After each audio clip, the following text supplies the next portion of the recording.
श्री क्षेत्र धर्मस्थळावर अपप्रचार करणाऱ्या आरोपींवर कठोर कारवाई करावी या मागणीसाठी बुधवारी बेळगावातील धर्मस्थळ भक्तांनी चन्नमा चौकातून आंदोलन करून जिल्हाधिकाऱ्यांमार्फत मुख्यमंत्री यांना निवेदन पाठवले। धर्मस्थळाविरोधात गेल्या काही वर्षांपासून गिरीश मट्टण्णवर, महेश शेट्टी तिमरोडी, समीर एमडी, जयंत टी, अजय अंचन आणि त्यांचे सहकारी मंजुनाथ स्वामी मंदिर तसेच डॉक्टर वीरेंद्र हेगडे यांच्या कुटुंबियांविरुद्ध निराधार आरोप करत असल्याचे निवेदनात नमूद करण्यात आले आहे आणि हा प्रकार निषेधार्ह असल्याचेही म्हटलं आहे। एका अज्ञात व्यक्तीने दिलेल्या तक्रारीवरून राज्य सरकारने SITची स्थापना करून तपास सुरू केला आहे, हे आम्ही मान्य करतो। मात्र त्याच अज्ञात तक्रारदाराचा वापर करून सोशल मीडियावर खोटी माहिती पसरवून भक्तांमध्ये गोंधळ निर्माण केला जात असल्याचं निवेदनात म्हटलंय। ಧರ್ಮಸ್ಥಳ ಕ್ಷೇತ್ರ ಅನ್ನೋ ಒಂದು ಪುಣ್ಯ ಕ್ಷೇತ್ರ ಇವತ್ತು ನಾವೆಲ್ಲ ಕೇಳುವಂತದ್ದು ಬಹಳ ದುಃಖದ ಸಂಗತಿ ಇವತ್ತು ನಮಗೆ। ಯಾಕಂದ್ರೆ ಇದು ಧರ್ಮಸ್ಥಳದ 800 ವರ್ಷಗಳ ಇತಿಹಾಸ ಇದೆ ಇದರಲ್ಲಿ। ಇವಾಗ ಯಾರೋ ಬಂದು ಅದ ಐತಿ ಧರ್ಮಸ್ಥಳ ಬಗ್ಗೆ ಪೂಜ್ಯರ ಬಗ್ಗೆ ಯಾರೇ ಏನೋ ಮಾತಾಡ್ರು ನಾವು ಮಹಿಳೆಯರಾಗಿ ಇವತ್ತು ಏನೈತಿ ಒಂದೊಂದು ಮಹಿಳೆಯನ್ನು ಇವತ್ತು ನಾವು ಪೂಜ್ಯರ ಫೋಟೋ ಇಟ್ಕೊಂಡು ಒಲೆ ಹೊತ್ತಿಸ್ತಾ ಇದ್ದೀವಿ।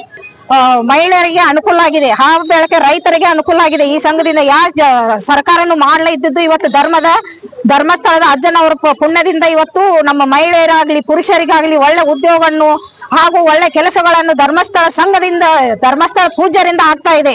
ಅಂತದನ್ನ ಯಾರೋ ಅನಾಮಿಕ ಬಂದು ಇಲ್ಲಿದೆ ಅಲ್ಲಿದೆ ಅಂದ್ರೆ ಇವತ್ತು ನಾಳೆ ಇನ್ನೊಬ್ಬ ಬರ್ತಾನ। ವಿಧಾನಸೌಧದಲ್ಲಿ ಸಾಕಷ್ಟು ಹೆಣಗಳು ಹೂತಕ್ಕೆ ಒಂದು ವಿಧಾನಸೌಧ ಕೆಡುತ್ತಾರ ಇವರು? ಸರ್ಕಾರ ಕೆಡುತ್ತಾ ಹೇಳಿ? ಈಗ ಯಾರೋ 4 ಶಮೀರ ಆಮೇಲೆ ಜಯಂತ ಇಂಥವ್ರನ್ನೆಲ್ಲ ಬಂದ್ ಸುಳ್ಳು ಸಾಕ್ಷಿಗಳು ಹೇಳಕತ್ರ ಅಂದ್ರ ಅದಕ್ಕೆ ನಾವು ಇವತ್ತು ಖಂಡಿಸ್ತೇವೆ। ಇದೇ ಮಾನ್ಯ ಮುಖ್ಯಮಂತ್ರಿಗಳಿಗೆ ನಾನು ಎಚ್ಚರಿಕೆ ಕೊಡೋದೇನಂದ್ರೆ ಇವತ್ತಾದ ಸಂಗತಿ ಇನ್ನು ಮುಂದೆ ಆಗದಂಗ ಅವ್ರನ್ನೆಲ್ಲ ಕರೆಸಿ ನ್ಯಾಯವಾಗಿ ತನಿಖಾ ಒಂದು SIT ತನಿಖಾ ರಚಿಸಿ ಅದನ್ನ ಇದನ್ ಮಾಡ್ಬೇಕಂತ ಹೇಳಿ ನಾನು ಎಲ್ಲರಲ್ಲಿ ಕೇಳ್ಕೊತೇನೆ ಸರ್ಕಾರಕ್ಕೆ। ಪದೇ ಪೂಜಾರಿಗೆ ಅವಹೇಳನ ಅವ್ರಿಗೂ ವಯಸ್ಸಾಗಿದೆ ರೀ, ವಯಸ್ಸಾಗಿದೆ ಪಾಪ। ಪೂಜಾರಿ 14 ವರ್ಷ ಮಕ್ಕೊಂಡಿದ್ರ ಎಲ್ಲರೂ ಮಕ್ಕೊಂಡಿದ್ರ ಇವರು? 14 ವರ್ಷ ಬಿಟ್ಟು ಇವಾಗ ಬಂದು ಅಲ್ಲೇ ಹೆಣ ಹೂತಾರೆ ಇಲ್ಲಿ ಹೆಣ ಹೂತಾರೆ ಅಂದ್ರೆ ಇಡೀ ಕರ್ನಾಟಕ ಹಡ್ಲಿ ಇವರು। ನಾವು ಒಪ್ಕೋತೀರಾ ನೀವು ಅಷ್ಟ್ರು?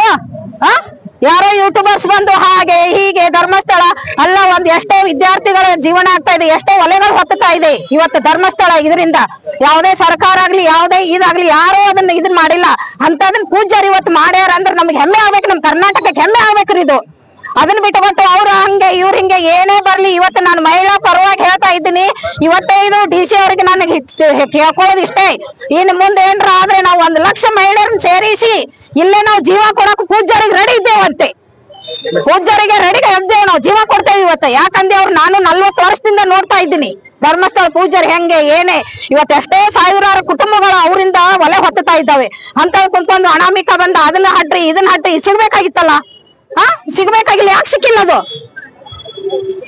ಸಿದ್ದರಾಮಯ್ಯನವರೇ ಇನ್ನು ಮುಗಿಸ್ಬಿಟ್ರಿ, ಇಷ್ಟಕ್ಕೆ ಮುಗಿಸಿ ಇನ್ನು ಮುಂದೆ ಏನಾದ್ರು ಇದೇ ತರ ಆದ್ರೆ ನಾವು ಎಲ್ಲ ಮಹಿಳೆಯರು ಕರ್ನಾಟಕ ತುಂಬಾ ಉಗ್ರ ಹೋರಾಟವನ್ನು ಮಾಡುತ್ತೇವೆ, ಇಲ್ಲಾತು ನಾವು ಪೂಜಾರಿಗೆ ಜೀವ ಕೊಡಕ್ಕೂ ರೆಡಿ ಅದೇವಿ।